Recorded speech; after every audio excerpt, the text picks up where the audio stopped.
On this video, we're going to take Nescafe milk and we're going to turn that into froth, whether it's cold or hot. So this is the mixer. Take some Nescafe Gold coffee. Take some milk. Added some sugar. And now we're going to go and stir this up. It should take under 120 seconds to get this all mixed up. We're going to do this. And now we're going to press on the first one, because the first one mixes it and it creates the froth. If we just wanted to heat up the milk, then we would press that again and we'll go on the hot one. I think I went too much. Yes, I want to warm up the milk with the froth, but let's see what happens. Alright, you can see that it already created nice froth.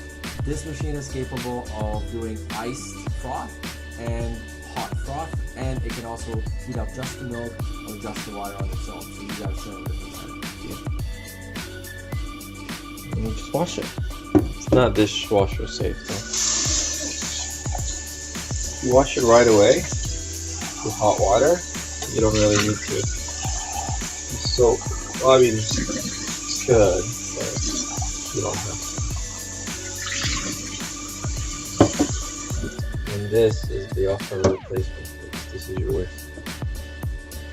And they also give you a clean brush. And that's it. Now we just put this down, we're done.